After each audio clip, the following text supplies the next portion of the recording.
please. We don't have time for a 15-minute standing ovation. These are limited slots, quick turnaround. Well, maybe keep it going a little bit longer. Maybe. Oh, no, please. We have a lot to get to. Thank you for fighting back on that a little bit. Hello and welcome to what I think is maybe the 6th annual George Lucas talk show panel at New York Comic Con. Yes. Quick show of hands, who here has never experienced the George Lucas talk show in any form? That's about the 50-50. I think we have kind of a Gordon Levitt Rogan cancer comedy going on here. Yes! Don't shake your head, I'm correct!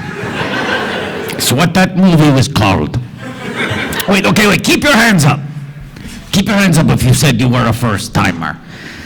You there, second row, on the aisle. This is a safe space. There are no wrong answers. What do you think this is?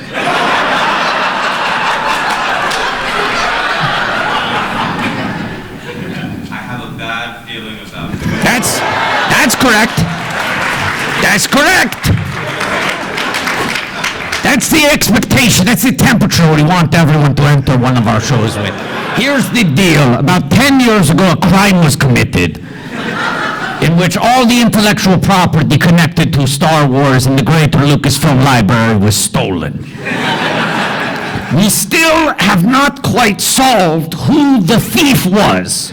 The only clue that remains is a letter that George Lucas has that says, here are the $6 billion we agreed upon. Thank you for selling us your property. Sincerely, the Walt Disney Company. We're circling a few leads. But since then, about 10 years ago, George Lucas decided to branch out and try to stretch some other sides of his personality and his skill set, namely his sparkling personality, his interpersonal skills, conversational fluidity, and ability to connect with a human being on a multitude of topics. The George Lucas Talk Show was born, a series of self-funded pilot program test shows that have gone a decade without a buyer. So here we are doing Con, and I just need to, this is the warm-up. You're wondering why you were getting a little hot under the collar. I just want to test a few reactions to make sure you folks are really properly set for the amazing panel we're about to have come out. So let's just run a few things. What do you do if something funny happens here on the panel? Yes, okay, great. What do you do if there is an amazing reveal, if we reveal? What do you do if there's an exciting giveaway? I think maybe a little more like pick-me energy, like some of that. If you really want it, some of these things you may not want. Well, hey, come on. No spoilers. I think that's the basic thing. Let's start the fucking panel. Pardon my language.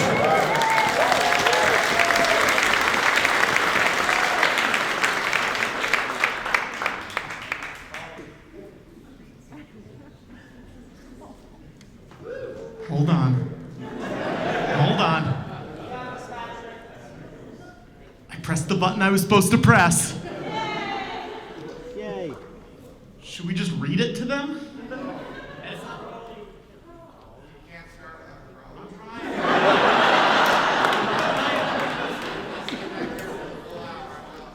For those of you in the back of the house, George is threatening to not come out unless the crawl plays on screen. So the pressure is on producer Patrick Codner. I don't know. Is there the tech guy is not in here. Oh, perfect. This is perfect. Let's just pretend. I guess I could turn the screen. Here, I'll read it to everybody. Okay.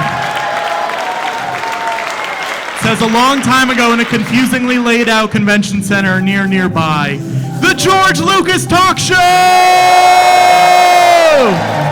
Episode LXXV Special Comic-Con Edition.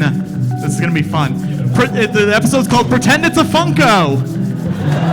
Don't editorialize. Read the fucking I can't. language. I'm sorry. Welcome to the George Lucas Talk Show, live at New York Comic Con 2024. I think that we're just going to do this, right?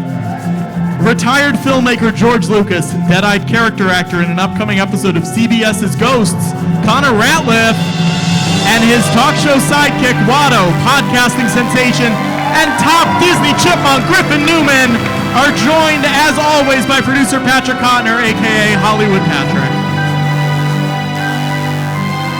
Now, my name is Crawley, and I am the Crawl. If you've been to a GLTS NYCC panel before, welcome back. If this is your first one, get ready to ask questions and maybe take home a piece of priceless garbage from one of George's homes.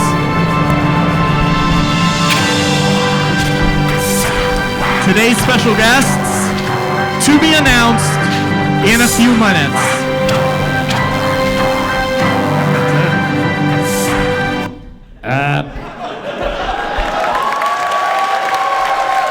Please welcome to the panel space, George Lucas!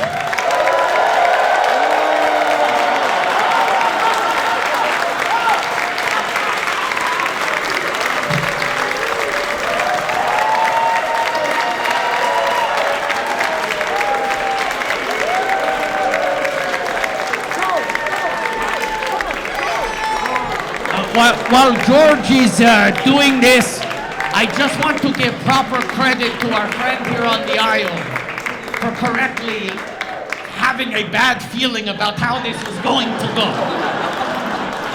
You were proven wildly correct. Hello, I'm George Lucas, creator of Star Wars.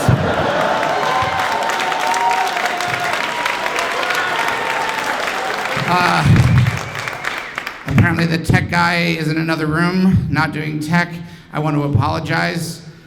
I never, in my wildest dreams, imagined that we would open one of our panels with Patrick Cotner doing crawl face. Hashtag cancel Cotner. George, even worse, something you missed backstage is Patrick started doing crawl face. The tech guy showed up and started trying to fix it, and Patrick went, "Don't worry about it. I think we're just gonna do this." My apologies to the tech guy. I did not realize that Patrick had decided to take over. Yep. So eager was he, like Billy Crystal wanting to pull out his Sammy Davis impression at the Oscars with no context. Oh no, I have no choice but to do this. All right. Well, let's go ahead and bring our guests out. Absolutely. We have three titans today. I'd say two titans of the comic book world, and one titan specifically of the George Lucas Talk Show New York Comic Con panels. Yes. Please welcome to the stage, Jeffrey Brown, Jason Owens, and Zach Cherry!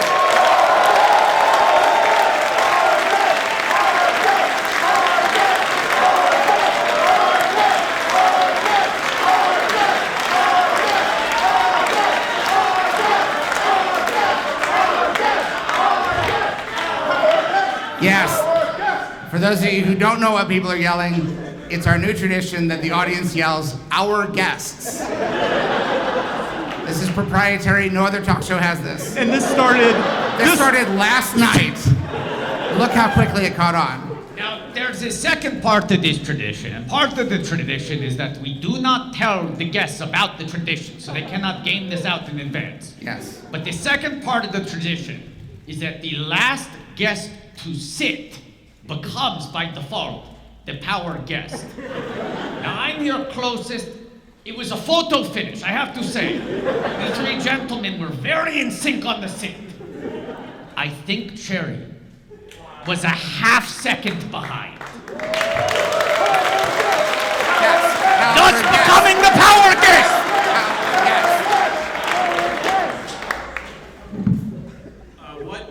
and privileges are conferred upon me by being the power guest? That's up to you.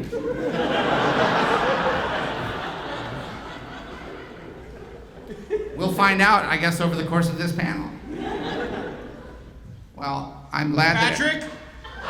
Yeah. Let's hear that crawl again. Power guest! Power guest! Power guest! Am I doing this?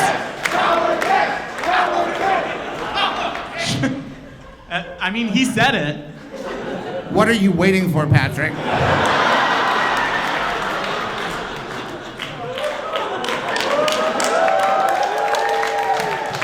In the meantime, does anyone have a question for anyone on our panel? It's the George Lucas Talk Show, episode LXXV, special Comic-Con edition. Pretend it's a Funko. Welcome to the Patrick, George Lucas Talk Show live at New York Sotto voce, Comic-Con Patrick, 2024. sotto voce. A little quieter. Hush. Also, he's raw dogging it without the music this Retired time? filmmaker George Lucas. Dead-eyed character actor in an upcoming episode of CBS Ghost, Connor Ralph. Anyone in the audience has a question? Podcasting sensation. Yes, and second Copter row. Disney Chipmunk Griffin Newman are joined as always by producer closer, Patrick I can't Connor, hear a.k.a. you with all of this Hollywood crawling. My name is Crawley and I'm Patrick, Crawley. even a little bit CBS quieter. and Maybe CBS. whisper mode. Welcome back. If this is your first time, get ready to ask questions and maybe take a piece of priceless garbage from one of George's homes. Today's special guest will be All right, the announced in a question, minute or for two. those of you who couldn't hear it, Please welcome retired was, filmmaker and it was a George question Lucas. for me, with The Phantom Menace, did I go a little too far in a few places? And my answer is no. I went the exact correct distance with The Phantom Menace. And the proof is, here we are, 2.5 decades later, and you're asking that question. It proves to me that people are still talking, and that was the point. Let's get people talking. Let's start the discussion, the great discussion we've always said we'd have, and we're still having it thanks to Episode 1, the very first Star Wars movie ever made. All right, does anyone else have a question? Yes, you with the hat. For everybody on the panel, what are your favorite Star Wars ripoffs? Favorite Star Wars ripoffs? I'll go last. I mean, I'll answer as long as it's not going to offend Mr. Lucas. Spaceballs. Spaceballs. No, that's a good one. That's a good one.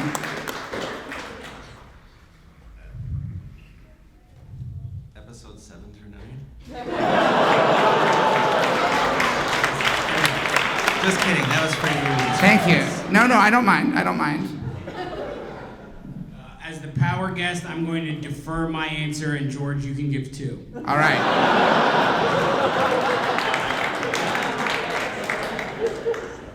I'm going to say Flash Gordon and old sci-fi serials from the 40s. I just spent $35 on a Hardware Wars Blu-ray, which is a movie that I think costs $4,000 and shouldn't be on Blu-ray, but I bought it anyways. I'm gonna go with least favorite as my first answer. My least favorite Star Wars ripoff was the Reagan administration's Strategic Defense Initiative.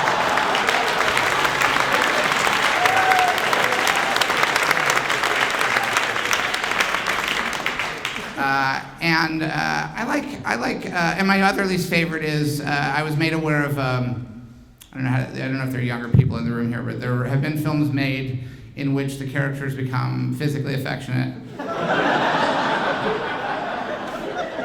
inappropriately, and in ways that violate the propriety of what a family should do together. I don't know titles. I'm sorry. But they're on the internet. Are you just talking about the abstract concept of pornography?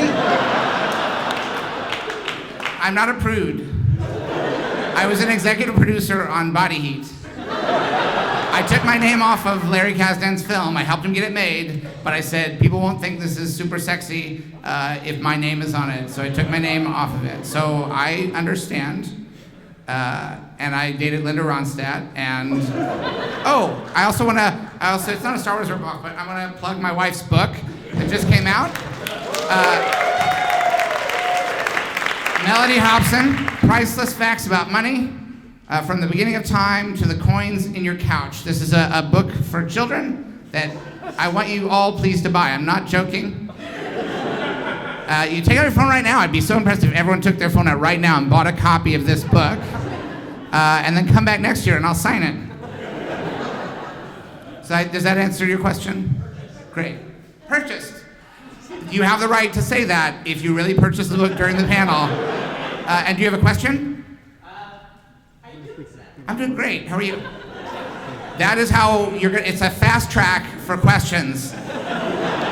If you purchase Melody Hobson's book during the panel, and we're going by the honor system, do not say, if I find out someone, because at some points I will come out in the audience and verify, and I swear, if someone says purchase, gets a question, and then I find out you do not have proof of purchase, you don't want to know what's going to happen at this panel. George, not Yes. not the criticism. What? But you're kind of taking a Star Wars production order approach to the flow of this panel. That's right.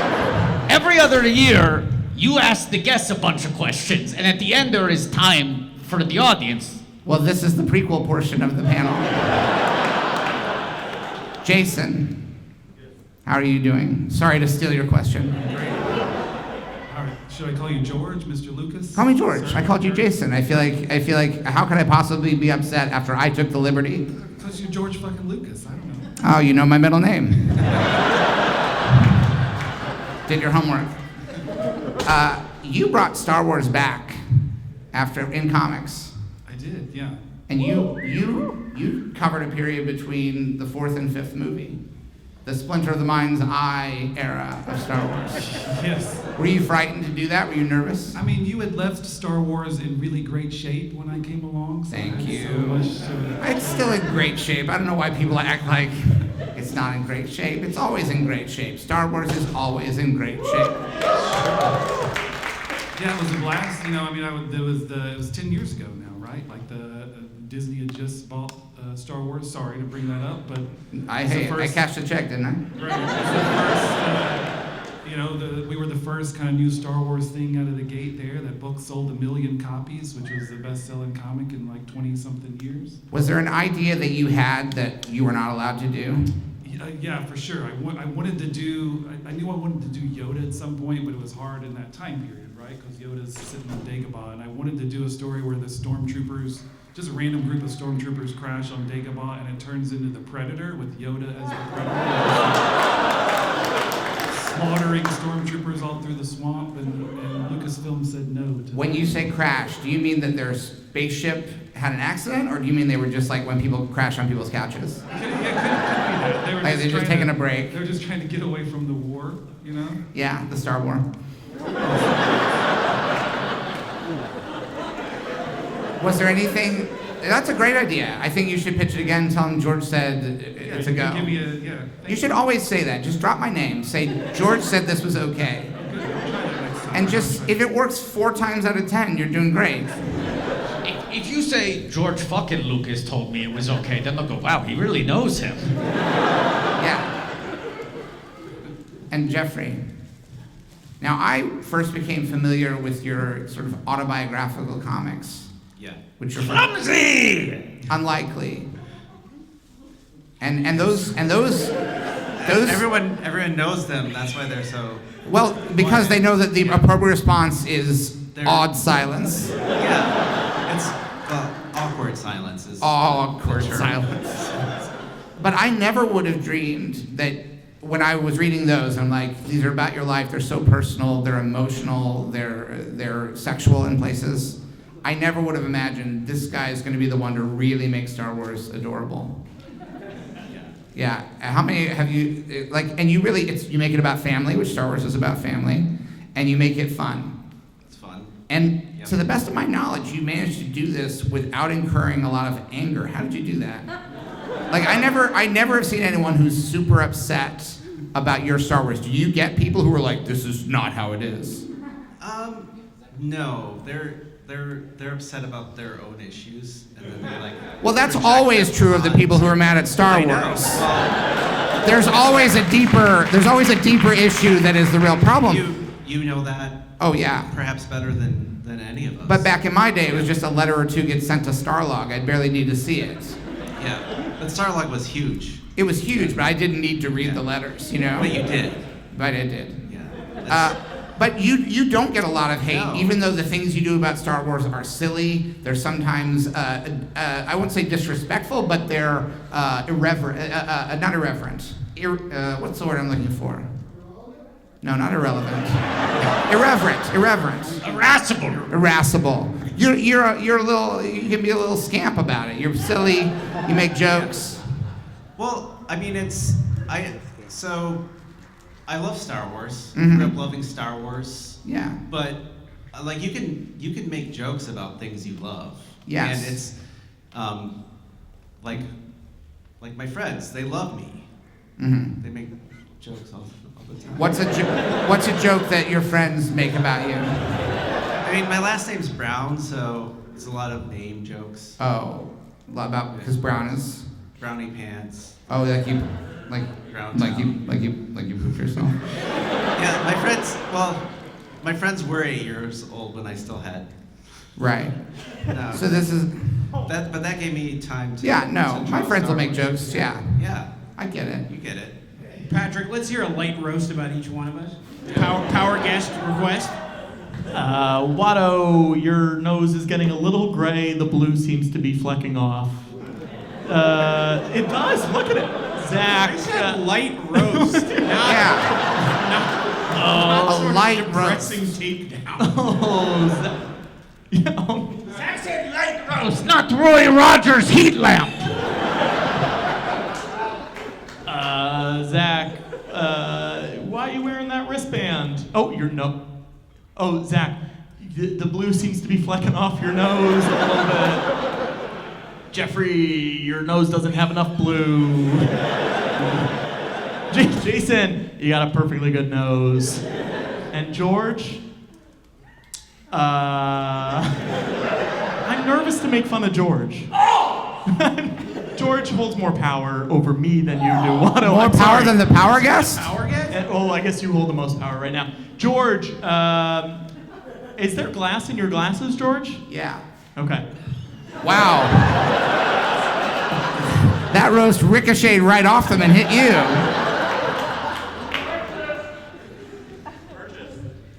Purchase. Do you have a question? It's you again. You purchased my wife's book? Thank you. And my wife thanks you. Can you what? Sure. You want to trade what? Oh, you gotta do that. Bart George. Simpson peeing? Okay, hold on. So wait, I'll ask a question while this Window is has opened. happening. Jason, what was something that you were surprised that they did let you do writing Star Wars? Surprised that they did let me do Yeah. I think, for me and the John Cassaday was the artist on the book who, not to bring the panel down, but passed away a month or so ago. And John was a huge Star Wars fan, and we very much wanted that book to feel like 77, and you walked out of the movie and we handed you this fucking comic. Sure. This is the next part of the story. So issue 1, we get Luke and Vader face to face. Before Vader knows, like, oh, this kid might be my son who blew up the Death Star. So that was the first thing we grabbed for right out of the gate. That's very cool. What did your original pitch to them look like? Why did they it's a lot hire of words. you It's to like a write? Word document, like. Okay, but was there something that you were like, oh, this is what got me this job? That's a good question. I don't know. I think we went out and had meetings with Lucasfilm. We got to go to your ranch, Skywalker Ranch. It's a lovely ranch. Did you have the chili? I didn't have the chili. I didn't know the chili was a thing. Yeah. I got some of your wine. You got some of my wine? Give it back. So I think we just went out and talked about it, and we just said, we want this to have the heart of that original movie, and that was our driving force for everything. It's interesting because the two of you write in very different pockets of Star Wars, right? Like you were specifically trying to fill this assignment of right between these two very established pillars, what fits in there and canon's important. You kind of write largely an alternate timeline. You're quietly doing this sort of what if Darth Vader had been an attentive parent when they were young. Like that's the sort of central what if premise. Because you have that latitude, is there anything that you've ever been told you can't do, any idea shot down, or just basically everything go?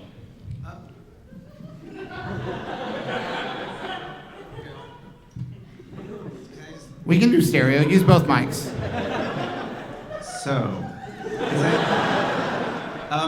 no. I mean, because I kind of know what they're not gonna let me do. I mean, I'll do little jokes. Like I had a joke about like Luke and Han Solo, like as like teenagers trying to buy beer, and then Luke's like you don't need to see our identification. And like, you know, it's like I know they're not gonna put that in, but it was for my own amusement. So I kind of, yeah.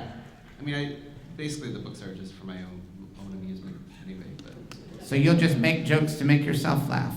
yes. Just, it's like, you know, like if you make a movie just to entertain yourself. Since I retired, I've been making movies that aren't for anyone else, and I'll never show to anyone. I made a couple of megalopolises that no one's ever going to see. That really, it was Francis's only mistake. Yeah. And I hate to call it the rookie move, but he never should have let anyone else see it. That's the only problem with that movie. I think you should have let a few people see it, and they tell everybody, and nobody would believe them. Yes. Now, Jeffrey, I hope you don't take this as an insult, but is it fair to say that like your the Jeffrey Brown Star Wars universe, in some ways is almost as if you took like Bill Keene's Family Circus and merged it with Star Wars? Do you take that as an insult? Because I know that strip, it's, for those who are unfamiliar, has been kind of a punchline. But I'm thinking if you look at the first 2 years of Bill Keene's Family Circus. The first 2 years. Yeah. Before he just rested on his laurels. Yeah, I remember, I looked at one of the early Family Circuses, and let me tell you this, I'm just gonna, forgive me while I tell you a Family Circus. Hey, it's Comic-Con. This is what it's for. It's Comic-Con. We used to talk about comics at Comic-Con. The dad, I don't know the names of the parents. The dad, he is waking up in bed, and he finds that on his chest, all three of his kids in full winter regalia, coats and gloves, are sitting on a sled on his chest. And the caption under the comic is, "Guess what it's doing outside?" I think that's a solid joke. I mean, Family Circus was, like, it's pretty subversive, if you look. Like, you know, like, the grandparents are ghosts. Yes, the grandparents are And then, ghosts, which is very Star Wars. There's a strip where, like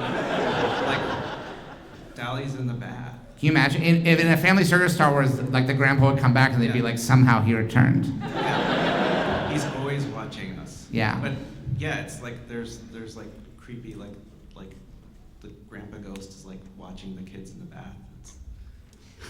Is this one of your private jokes, Jeffrey? You do private Family Circuses? Thing.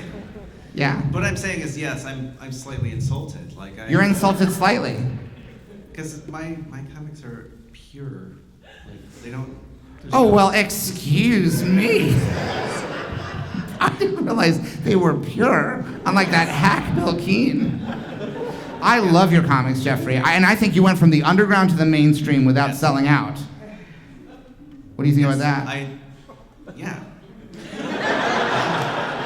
I mean, I'm basically just drawing the same stuff when I was I drew when I was a kid, so. Is there something really validating about knowing that the world likes that? Yeah. It's a paycheck, and then they clap for me sometimes. Come up and give him a paycheck if you really mean it, though, guys. Jeffrey, do you want to know what Giving paychecks too? Do you want to know what I traded for this Bart Simpson peeing to the gentleman who bought my wife's book? A full 35mm trailer for Mission Impossible 2. I do think, yes, I saw this phone go up here. Yes. Come on up. Another What's happy customer. What's your question for anyone on the panel? My wife is very interested in that bear. Oh, that's not for trade. No. That is both not a question and the most offensive thing you can say to George. That That bear is one of his 3 closest friends in the world. Yeah, I would no sooner trade that bear than I would trade Patrick or Watto or our guests. But I got a slap bracelet for that, and you got a bedazzled Bugs Bunny Funko Pop. Birthday Bugs. There's a fun purchase? kind of thing. Oh, no, please. Oh, you want? Yes, I can. And I'll spend some time thinking about what day we're gonna have. And I will announce it later in the show.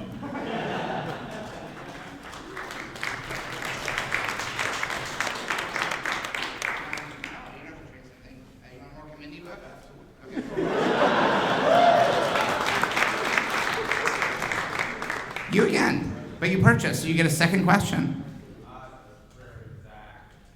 What is your ideal premise for the hypothetical Clef movie? Ooh, okay. I have an answer to the first question, which is today is National Hypothetical Premise Day. Clef, for those that don't know, is the character I played in Shang-Chi. He's a live streamer who isn't very good at it. I guess the premise would be Clev's day off. He just gets to have a nice day. He doesn't encounter any nonsense. He's like at home, probably taking a bath, family circus style. His grandpa's ghost is watching him. They, have a little back and forth, about the good old days. And then he gets up, he goes for a walk, and then that's pretty much a wrap. He's ready for nap time. George? Is there a post-credit scene? Oh yeah, post-credit scene.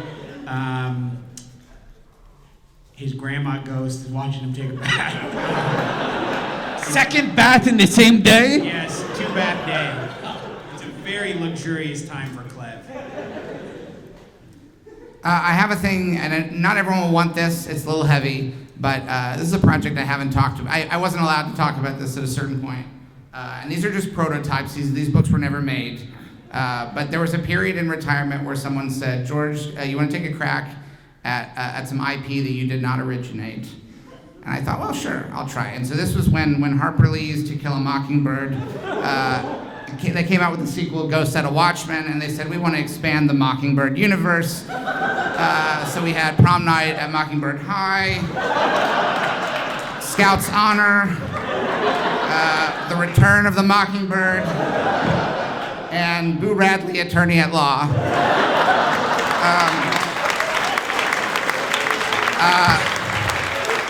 And you know how it is with development, like these things are in development and you feel like it's gonna be a go, and at one point I said, I'll pay for them. They were like, no, we don't want that.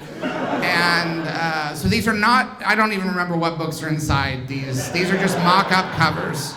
But the next person who purchases my wife's book, you want them? And you want these? All right. What's your question? I can't legally talk about the plots of these though. Great question. Wow. I honestly have no idea. I don't remember. I was busy. I didn't just bail. I will be here every year that I'm physically able. That's the Power Guest promise!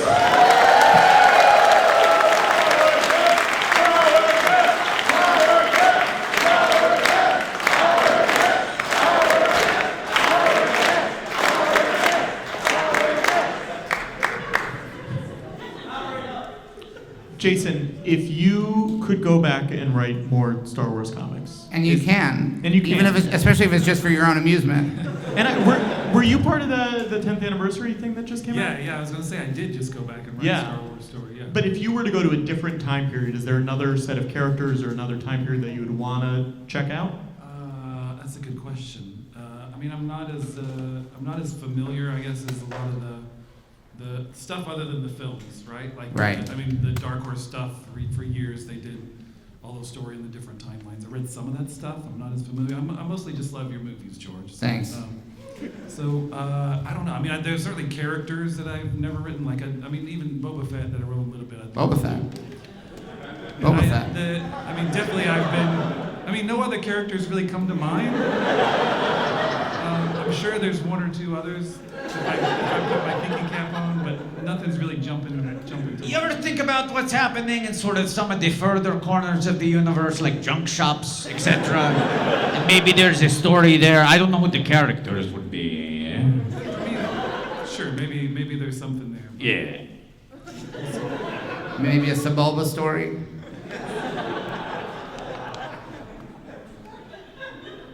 Wada, you wanna make a wish? Well, it is hypothetical premise day.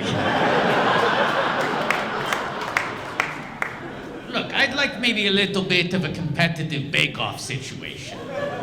Watto the great was kind Toydarian of a bake-off. surrogate father for a while. He had a bit of a father-son dynamic going on. There's some fun hijinks there, you know? The little squabbles like, hey, clean up those droid parts.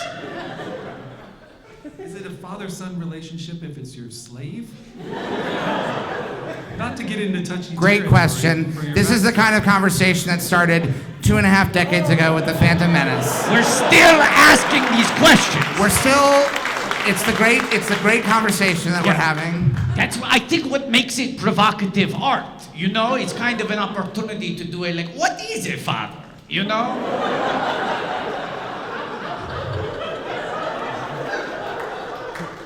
And not to go all Matt Walsh here. You know, I think comedically, we'd love to skew more UCB Matt Walsh than Daily Wire Matt Walsh. But I think there's something here. You know, a bad first pitch. You guys kind of kick it around and see what comes up. Yeah. If Matt Walsh, the comedian from the TV show Veep, if he was in a Star Wars, I would have him play a droid called UCB 30. And if the other Matt Walsh was in a Star Wars movie, I would have him in the trash compactor.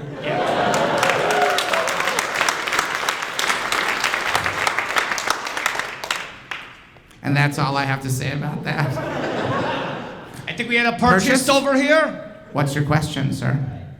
Fuck, marry, kill. General Hux, Jar Jar, and Cleb, but specifically Cleb from Spider-Man Homecoming.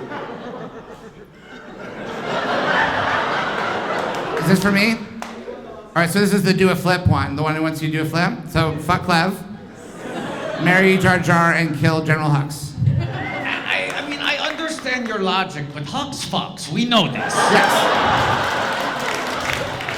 And I think Clev has the kind of long-term emotional sort of surprises that makes you want to invest in a life with him. Right. You gotta kill Jar Jar? Maybe? No.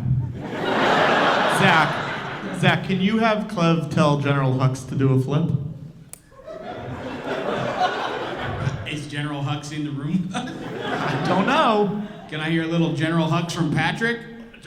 Power guest request. That's, I feel like, oh no, I'm the spy. What else does he say? That's all. Do a flip, baby! Okay, great, thank you. That was it. That was a new variant of Cleb. That was from a different timeline. Another George trade. Here's a fun, just for people who have not been to a George Lucas talk show or panel before. Usually at our shows, there will be giveaways that are usually very specifically themed to things in the Lucasfilm canon. And for some reason, every year, only at the New York Comic-Con panel, does George have giveaways that kind of feel like he's trying to clear up space in his apartment? There's more of them than ever, and they're very loosely connected. Yeah. He brought a tub with him that broke on the way here. Yeah. And we were with George last night, and we were like, this is not gonna end well. You're gonna get mad, and you're gonna get red and angry, and be like huffing and puffing about how this tub broke. Yeah. And then guess what? It did. Yeah. And what did I say when you said that to me? No, I won't. Tub nub. He also did say tub now. I said tub nub. Purchase, come on up. Absolutely. Ken Watto signed his Watto.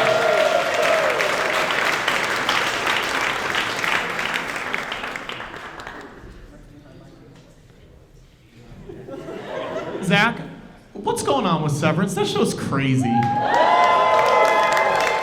That's a great observation, Pat. That's the question. That's the question. The question is just what's going on. Yeah. Hey, I gotta agree with you. That show is crazy. I don't even know what's happening. More time. Sorry. Yes. Purchase. Come on up. In the back. Hey, what's your question? And would you like a Simpsons movie toy of the Albert Brooks character before they redesigned it for the movie? All right. It does, hold on, let me see if I can get it to talk. It does talk, I believe. Well, it talks like Albert Brooks if he's been in a rapper for decades. Hold on. Hold on. Mind if I unwrap it? I'm gonna. You hesitated too long. I have to take out, I just took out his battery thing. Yeah.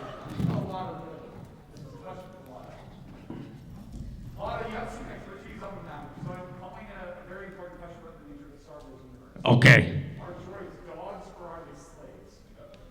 Are droids dogs or are they slaves?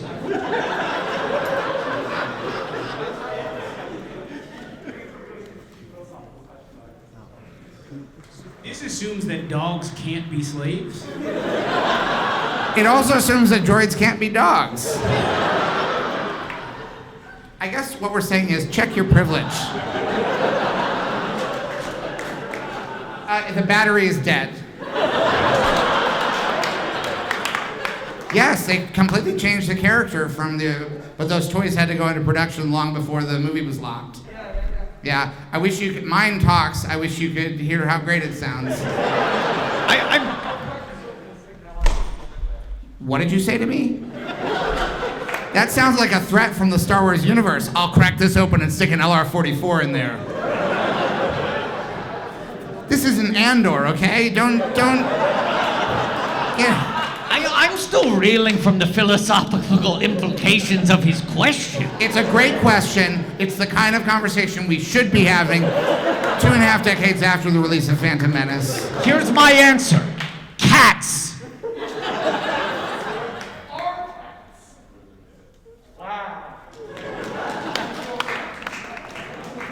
If it was last night's show with H. John Benjamin, I'd ask the question, can cats be doctors?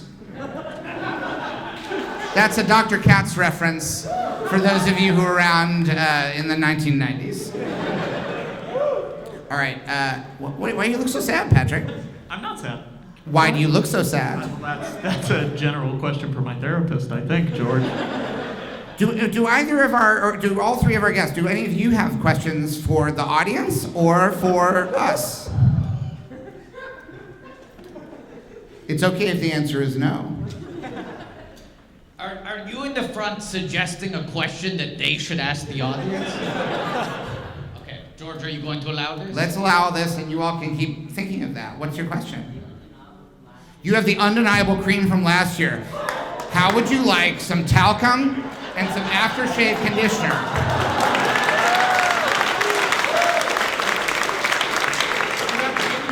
It's a 2-for-1 trade up. You give him one, you get two. Throw me the whip, I'll give you the idol. George, give a little context, George. Explain what this is, George. Okay, Billy D. Williams in 1991 had a signature scent, undeniable. A few months before the pandemic. What I have in here is what we released a few months before the pandemic. Anyone who is in that room now, I can't believe you came back to another one of our panels. It was a genuine super spreader event. It was a full-on chemical attack. But we have since purchased talcum powder and aftershave conditioner, and last year we gave away this special cream. You want it signed, I'm offering you a trade. What do you say? You like that? You want to keep that? Yes, absolutely. My husband looks like Billy. Your husband looks like Billy D. Williams? Do you want the talcum? Come up. Come on up.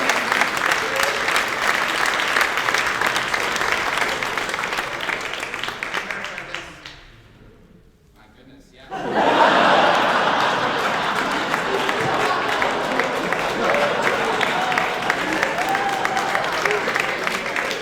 I'll take this opportunity to ask my question to the audience.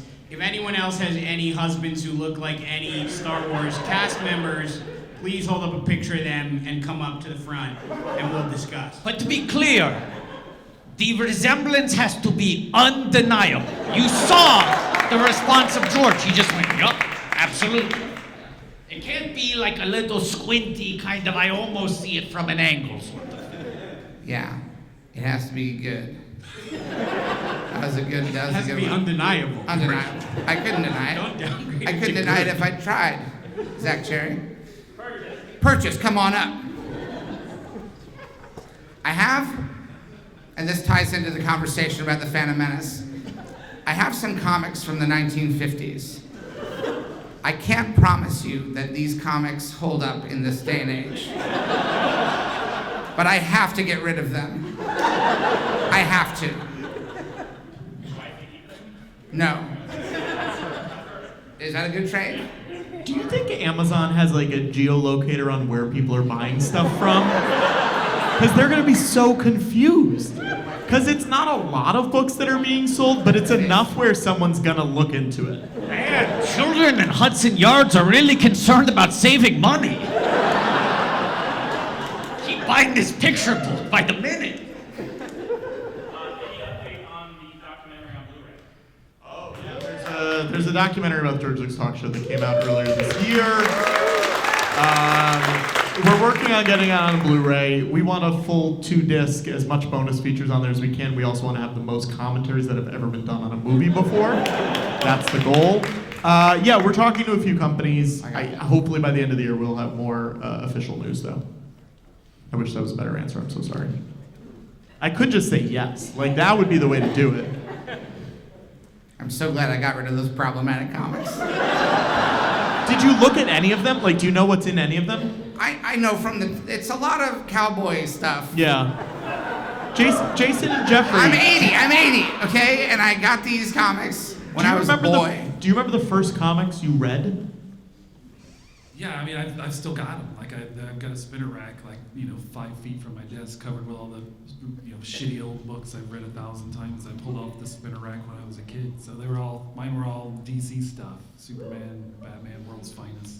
Did you ever read Captain Carrot? I love And the Zoo Crew? Yeah. Yeah. I'll nerd out about Captain Carrot with you, He's a George. rabbit. He's a Blue Devil. bunny rabbit. He's a superhero. He's a DC character. They haven't brought him back. Did you ever read Blue Devil? Yeah, I read a little Blue Devil. Blue Devil. I didn't know we would bond over No. 80s comics. Well, you mentioned DC, and I immediately thought, what's a classic DC character? Captain Carrot and his amazing Zoo Crew. Release the Snyder Cut or whatever they say now. Who wants a DVD of Real Life, the Albert Brooks film? Jeffrey, I want to hear your answer too. Yeah, I remember reading the John Romita Jr., Chris Claremont X-Men. Issue 192 was the first comic I bought with my own money, and then Garfield in the newspapers, and then I would go to the library and just check out Sergio Aragone's Mad collections, like the little mass market paperbacks. He's the best. Hey, hold on. I got some Gru comics in my. Gru is the best. George, you should tell people the Mad Magazine story from your past Yeah. if they don't know it.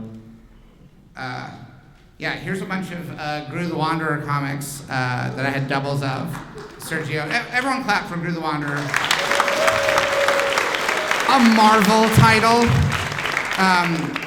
Mad Magazine did a parody of, I think it was Empire Strikes Back, and they got a cease and desist order from Lucasfilm lawyers saying, you have to pull this issue and you have to send us the artwork. It was a full-on thing.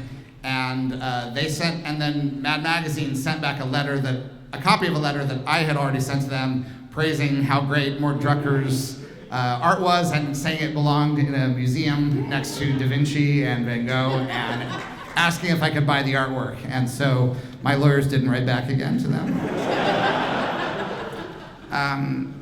Who here? These are really good, funny comics. You want some? All right, come on out. Do you have any interest in buying my wife's book? What? Oh, you already did? Well, then come on, by all means. I was going to give it to you. I was just going to try to plant the seed that you might buy it in the future, but thank you for buying. Do you have a question? A third question. This is really... You have gamed this system so well. You might as well just be on the panel. First question just by being the first hand that I saw. Then bought the book, and now here we are. Make it a good one. What? George, which actor would get you out of retirement if you had the chance to work with them for... Neither of you are retired. You! Oh, I thought I had to get an actor out of retirement. No, an actor gets you out of retirement. Oh, gets me out of retirement? You'll have to resurrect the dead actor as well. Oh, all right, this is a controversial choice. And I don't, and this is not an endorsement of anything he ever did. Because I vehemently disapprove of what he did. But it was the first actor that popped in my mind. John Wilkes Booth. A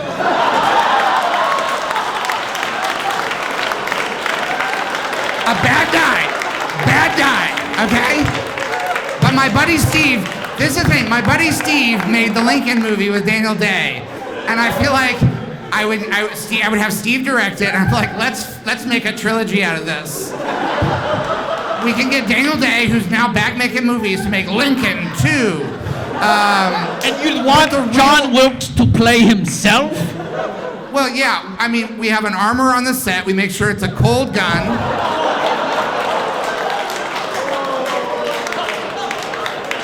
Yeah. I mean, you asked, and these are the kind of conversations that we should be having 2.5 decades after the release of The Phantom Menace. We've never seen John Wilkes Booth acting skills on display, right? I want to see him play Lincoln. Like, that's the challenge, right? Not play it himself. Well, here's the thing, also secretly, the part of me that's a little catty is like, okay, let's see what this guy can do. Like, in some ways, the dream scenario is that Daniel Day, like, acts circles around him. Like, it's kind of a nightmare for John Wilkes Booth. It's like, yeah, you'll be acting opposite Daniel Day. And I know there's that thing about, like, a great actor makes you look good, but sometimes that's the opposite. Like, if you're not that good, then it's like, people be like, Daniel Day was really good. John Wilkes Booth, I wasn't feeling it. Here, take 2 more Gru comics.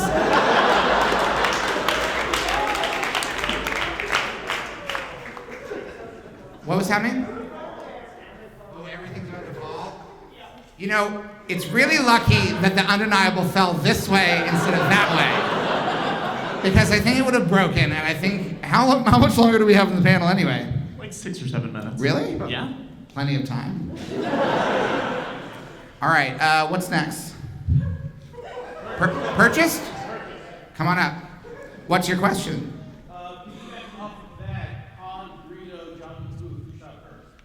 Who shot first? Yeah, Star Wars is a long time Star Wars ago. a long time. This is an easy one. Greedo, Han, John.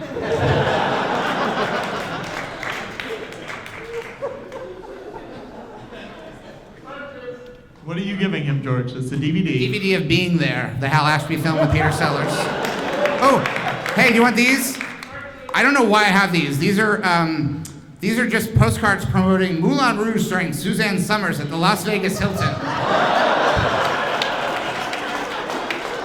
I didn't go see it. Here's another tradition that usually happens at this panel. George gives away DVDs of movies that recently got high-def upgrades from the Criterion Collection. Yeah. That's a thread you can track.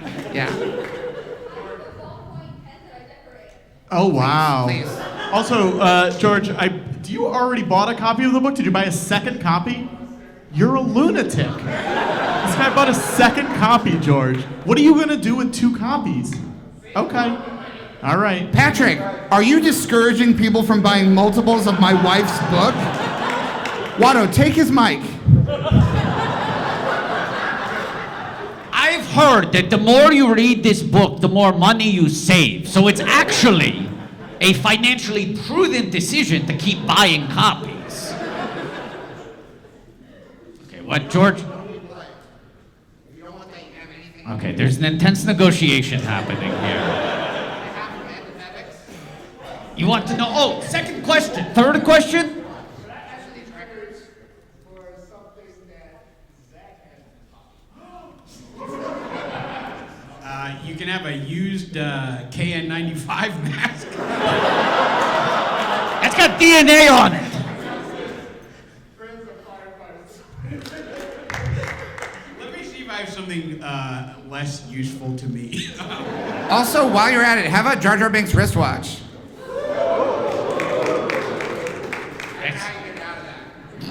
That's a good item. George, how was the pen decorated and what did you trade for it? I was gonna trade the Jar Jar Binks wristwatch. They were not interested. Wow. So instead, I gave 2 vinyl records, including a Pinocchio picture disc.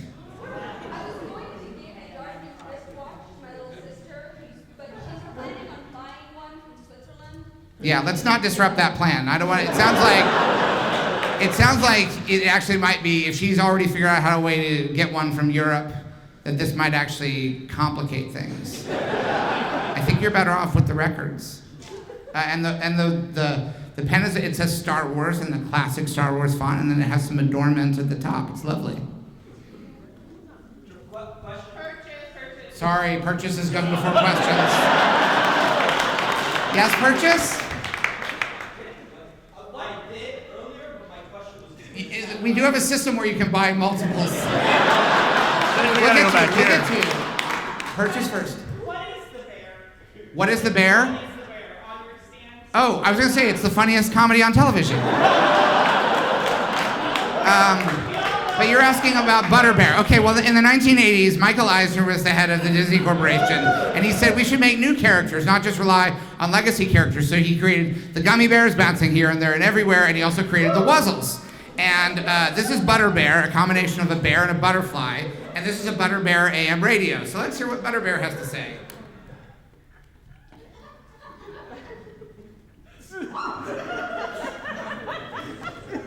George, what is going on? Hold on. Batteries are dead.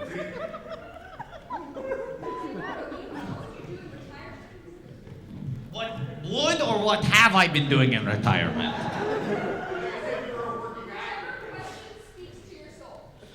Great question. I mean, yes, I'm still doing 4 to 5 self-tapes a week. It does feel like, I mean, this is much discussed, not to repeat deadline, op-ed talking points, but there's been a real threat to the middle-class working actor in this industry. People love to talk about CGI, the overabundance of CGI. I found it's actually very hard to get booked as a CGI actor. I feel very typecast. In retirement, what would I love to do? My plan is probably to kind of just deplete my savings, buy as many copies of priceless facts about money, and figure out how to make them start working for me. You should start a podcast, Lana. I regret to inform you there is no AM radio reception in this room. George, we should take the last 2 or 3 rapid fire questions, then we gotta wrap up. All right. Purchase? Yes. Question. So the question is, after the success of Star Wars from 1977, all of these years, how do you collectively continue to be inspired with creativity? Well, I don't anymore. I'm just working on my museum. So this is a great question for our guests. How do you continue to be inspired by Star Wars? I mean, for me, like, comics are driven by the stuff I loved to read when I was a kid, the stuff that inspired me when I was a kid. And I spent so many hours in my backyard playing with Star Wars figures, like, on-the-job training, really, like, just fucking around in the backyard, making up stories in my head. Little did I know someday I would get a paycheck for that. So I think just staying in touch with that kid. Jeffrey? I mean, there's there's new Star Wars movies and TV shows all the time. I still love them. Andor was great. Actually, I liked the Acolyte a lot. Yeah, I love it. Every day I hope to one day be cast in a role that will make some people so angry that I have to delete my social media, change my phone number, receive death threats, and one day I'm going to achieve that. As Jeffrey said, there are so many wonderful films and TV being made in the Star Wars universe still every day, and I have to imagine eventually one of them will fucking give me a call. And I think every Star Wars, whether you like the whole thing or not, there's great stuff in each of them, and it's cool watching technology change and develop, whether it's, CGI stuff or like practical effects still being used, new character, ways to build aliens. And I think they're all very exciting to watch happen, and every Star Wars has something good in it, and if you don't like it, just shut up and watch the next one, and you're gonna find something that you like in that. And for me, it's one of those things where I'm inspired to see that other people are inspired. For instance, like 2.5 decades ago, I created Watto, a character who loves money and thinks about money, money, money, money, money. And now my wife has a book that's all about money. And it's a light shade of Todarian blue, sort of, the color scheme, which I really like. Purchase, yes? For no particular reason, question for Watto. What role by Griffin Newman do you think you would play better than Griffin? Who? I lack context for this question, I think. Can you paint a picture here? He plays a similar blue character in Jason's TV show. Oh, the Orko guy? I mean, that one. I could do that better, no question. Yes. I'm also really good at holding coffee cups and never dropping. All right. I'm going to give you a choice. You can either have a 35mm trailer for Christopher Guest's A Mighty Wind, or the sleeve for the 78 RPM record of Little Toots that on the back has advertisements for more Walt Disney fun for kids, including Mickey and the Beanstalk and Song of the South. All right, let's do last purchase. Who purchased? They got Mets hat? Oh, okay, let's do two last ones. We got Mets hat and Bo-Katan over here. Question, yeah. Okay. So recently, a LA-based theatrical troupe decided to do a live stage production of Extraterrestrial Alien Encounter, which I know George worked on. What other theme park attractions that you've had a hand in do you think would make great stage shows? Well, Star Tours, put that on Broadway.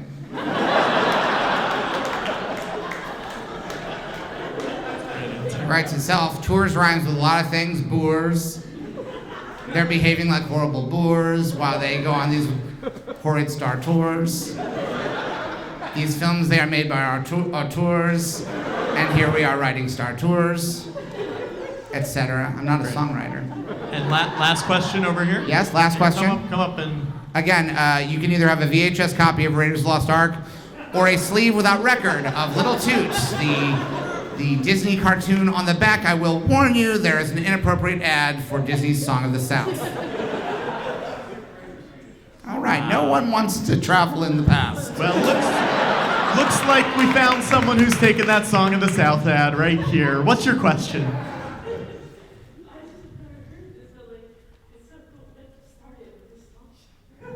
Oh, I retired, I sold my stuff.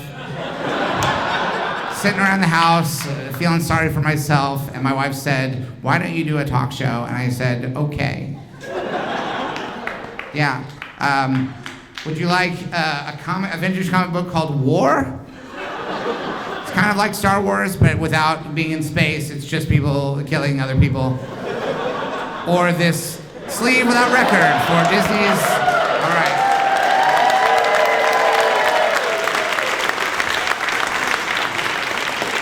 And now we wrap it up. All right, I want to thank everyone, especially people who purchased my wife's book. There are a few things, if people want to come up here, like scavengers Orderly. and grab it, please be gentle with each other. George, we should also say November 9th, we're going to be at the Smod Castle Cinemas in Atlantic Highlands, New Jersey with Kevin Smith. So if anyone lives in New Jersey, you should come out. And then December 14th, we have 2 shows at the UCB in New York. It's our holiday special. Come on out. George, say your line, George. Say your line. And may the force be with you, always.